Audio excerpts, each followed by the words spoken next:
What was interesting and fascinating for me is the take that Dustin Lance Black had from a writer's perspective on J. Edgar Hoover's life. Because I knew about J. Edgar Hoover. There was a project very early on that I was involved with where I looked into his past and his history and sort of understood, I suppose, who he was on a very peripheral level. But he dug very deep in this screenplay. He made me understand his motivations for the first time, who he was on a personal level, the idea of sacrifice and what it is to be of service to your country and sacrifice any personal relationship, any family life for the service and the good of your country. And that is a pretty hard thing for me to wrap my head around, and most of us as actors try to understand this concept. What is it to say, you know what, I'm almost joining a priesthood here, and the FBI is my church.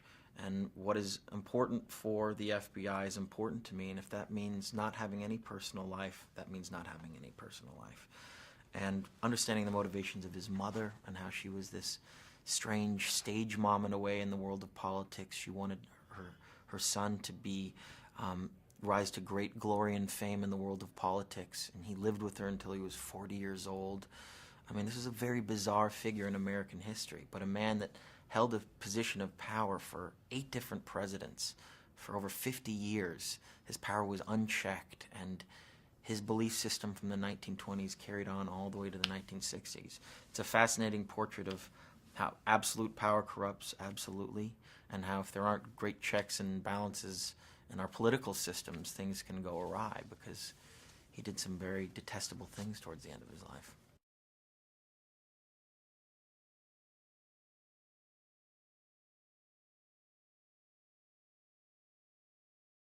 Well, we did the younger sort of Hoover years for the first month and a month and a half, and then we had a couple weeks towards the end where I got to make the transition into the older J. Edgar, which was very beneficial for me, having sort of lived his life out as a young man, and then we went through this, sort of rigorous makeup process for 5-6 hours a day to transform and to also have the weight, not only on a physical level of J. Edgar Hoover, but the weight of that many years of experience. So, to do a scene where I'm speaking to a young Robert F. Kennedy and calling him a young man and, a little whippersnapper, and you're still wet behind the ears, it was very beneficial for me to be able to play out the early years.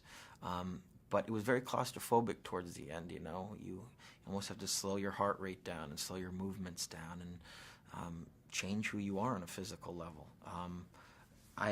I can't say I enjoyed it. It was incredibly challenging, and like I said, I wanted to tear this makeup off every single day and sort of break through. But it was incredibly important to show that transition in J. Edgar Hoover, to see what he became, this political dinosaur that just held on to his political beliefs for way too long.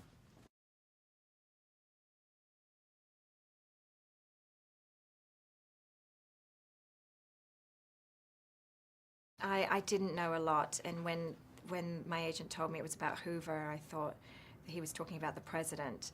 Then we, he explained who it was, and I knew of him, but I certainly didn't know that he was this suspicious character who did a lot of terrible things. I didn't know that. Like you said, it's American history, and I grew up in England and Australia, so I just wasn't connected to it. Had to do a lot of research. Obviously, a lot was there on the page, but then you go into...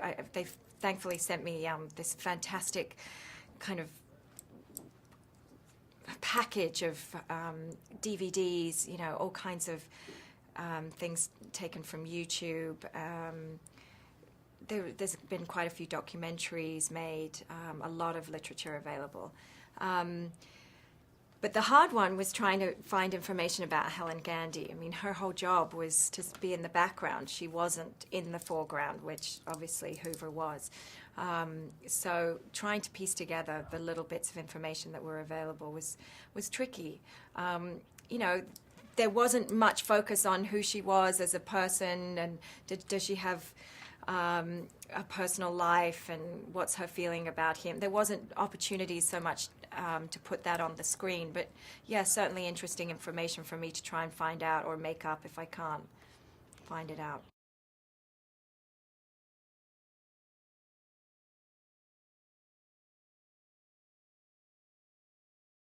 I think you see the relationship between him and his mother, and being such an important one and kind of dysfunctional, very dysfunctional, overbearing mother, but also an inspiration to him, like who I mean, good and bad influences, I think. And you know, in the beginning, you're wondering if there's gonna be any romantic life between them, and it's not who he is, and does she want it? Maybe, but I think what we worked out was that she really wanted to be someone who worked for her country, to be in service, and any admiration that she may have had for him, you know, from the heart, sort of probably fizzled out and became about her career, and I think she must have been invested in him personally, in a protective way for her to go that far. But yes, also honor her job, which was to serve her country and keep those secrets. And actually, with one thing that I did stumble across was the transcript of her testimony that I managed to get hold of from the Library of Congress, and it was, you know, quite impressive to see how she held her to her word right until the bitter end, into her 80s, you know, 5 years after his passing. So.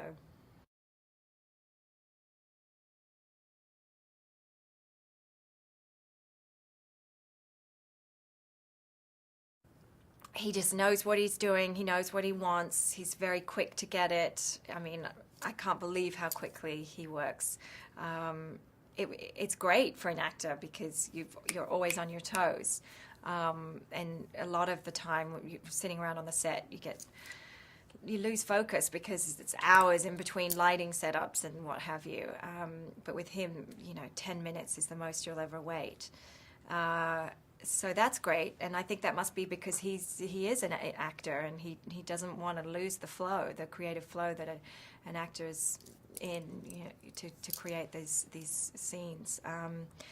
And he's no nonsense. He doesn't sit around wanting to talk endlessly about how it works. He just wants to see it get up there, and let's do it a couple times.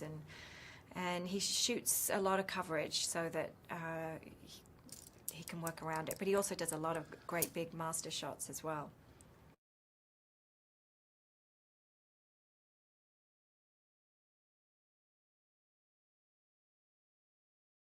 It was great. I mean, I got to dig so much deeper, and there's so much more that you can find when it's a real person at a real time in a real place, as opposed to someone that a writer came up with in their head. You know, both have their advantages, because, you know, if it's not a real person, you can sort of fudge and create whatever sort of backstory you want for your character. But this was great because I got to go, okay, what was life like in 1902 when he was born? What was it like in 1927 when he got hired? What was it like in this year? What was going on in the time? And it gave me so much more stuff to dig through, which was a lot of fun.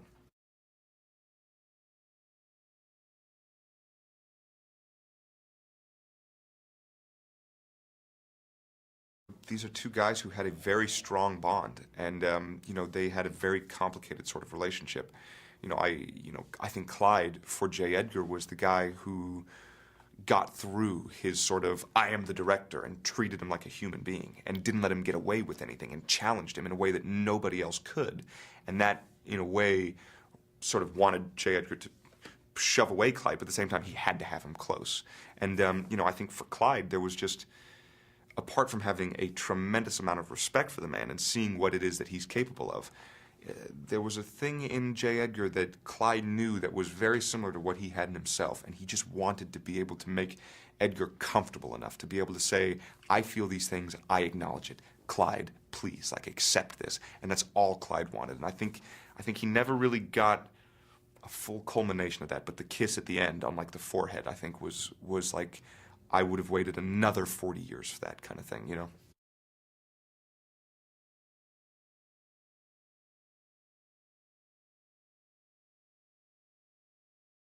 It was great. It was amazing getting a chance to spend so much time with a guy who's so respected and so good at what he does. You know, watching him go through his process on set was like, ooh, that's good. I'm gonna steal that for sure. You know, it's like he's a pro and he's been doing this a long time. And you know, I think it really helped for our relationship in the movie for me to have so much respect for him as an actor and to have so much, you know, respect for what he's done. I think that really played into sort of the Clyde and Tolson, or the Tolson Hoover relationship well.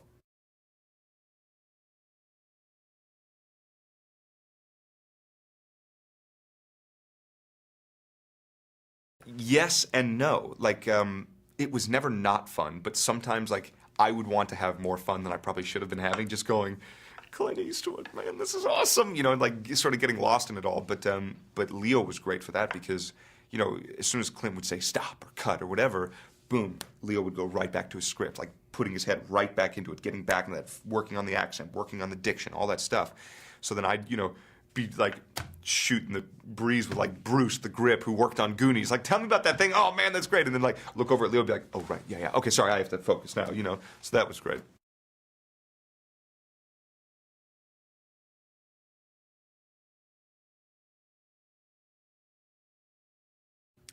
He is an incredibly underhanded director. And it's not for like a lack of effort or anything like that. It's just because he's created a team of people that he trusts illicitly.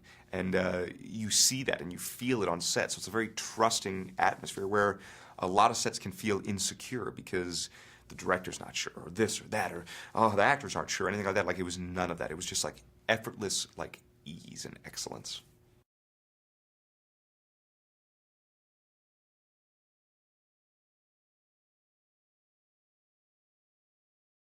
I mean, at first, like, there's definitely like a starstruck aspect. I've never been around an icon like that before, and you know, you're aware of it when you first start dealing with him. But then, you know, very quickly you're like, oh, he's just the boss. Like, what's up, boss? You know, it's like you fall into sort of his world, and it's great.